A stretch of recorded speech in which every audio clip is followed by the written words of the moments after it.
Nigeria's digital Ponzi revival, when a scam came back from the dead.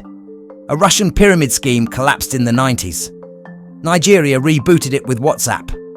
Welcome to Weird Geo Economy, where dead scams don't stay dead, especially when there's a smartphone and a desperate economy involved. Today, we dive into one of the most surreal financial resurrections of the 21st century, the return of MMM, a pyramid scheme so notorious it helped crash post-Soviet Russia, only to be reborn in Nigeria in 2016 as a viral WhatsApp-fueled movement promising 30% monthly returns and financial liberation. This wasn't just a scam. It became a movement, a belief system, a cult of profit, and millions joined in, even when they knew exactly how it would end.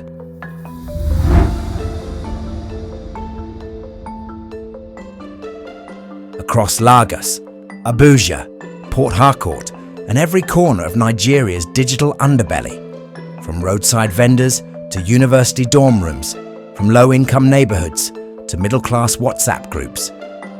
MMM didn't need offices, infrastructure, or ads. It spread through mobile phones, group chats, churches, and workmates, promising to help one another while returning 30% monthly just for contributing to the system. In a country where youth unemployment was skyrocketing and inflation was eating away at the naira, MMM became the new prosperity gospel and the app store of scams.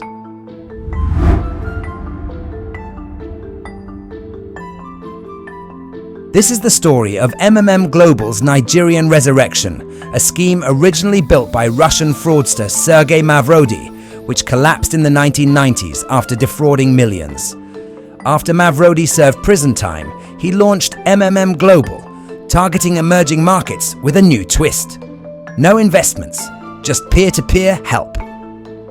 Here's how it worked in Nigeria. Users donated money via a peer-to-peer system, allegedly helping someone in need. In return, they received promises of 30% monthly growth on their donation, tracked via a fake internal dashboard called the Mavrodi Mondial Money Box. Users were encouraged to recruit others to keep the cycle going, the classic pyramid format dressed up as digital mutual aid. When redemption surged, the system collapsed, freezing dashboards and leaving users with worthless Mavros, internal points. MMM was relaunched multiple times in Nigeria, each time with new branding, higher promised returns, and stronger social media tactics. Each version crashed spectacularly, but millions kept coming back.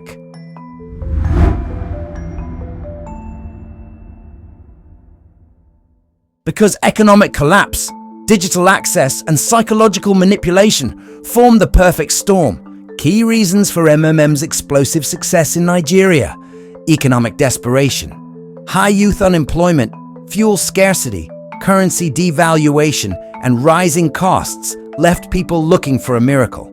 Financial illiteracy, a lack of understanding of compounding, risk, and financial fraud made the 30% returns sound plausible, even desirable. Social virality, WhatsApp groups, Facebook pages, and even churches became MMM recruiting grounds. Testimonials were shared. Screenshots of Mavro growth were posted daily. Mistrust in formal banking. Many Nigerians saw banks as exploitative or inaccessible. MMM felt communal, fast, and fair by comparison. Cult-like design. Participants weren't called investors, they were helpers. Recruiters were guiders. The language was emotional, moral, and addictive. When the central bank and regulators issued public warnings, they were ignored. People said, "Even if I lose, I've already gained." The classic Ponzi mind trap.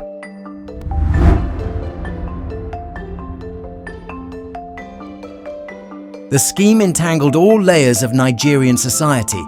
Youth and unemployed graduates, desperate for income, became the largest participant base, often using tuition, rent money, or borrowed funds to donate. Informal workers and traders, drawn in by testimonials and promised quick returns, poured life savings into the scheme.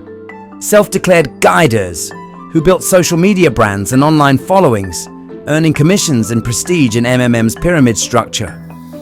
Religious groups and community leaders, some of whom endorsed the scheme from the pulpit, framing it as a divine opportunity to give and receive.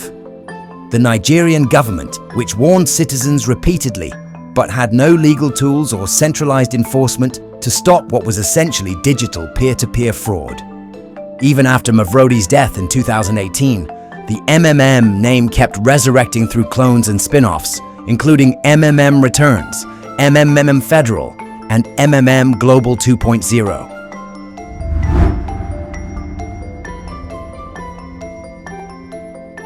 MMM Nigeria reportedly had over 3 million registered participants at its peak, despite being labelled a Ponzi by the government, banks, and the press.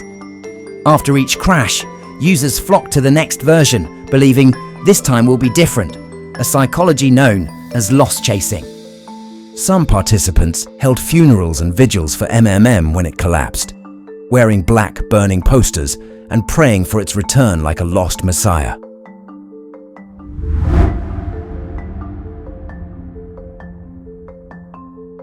MMM wasn't just a scam. It was a mirror held up to Nigeria's broken financial reality, where formal systems fail and people gamble on digital miracles. In a country where hope is sometimes the only currency left, a 30% promise sounds less like fraud and more like a lifeline. So can MMM ever really die? It already has, 3 times.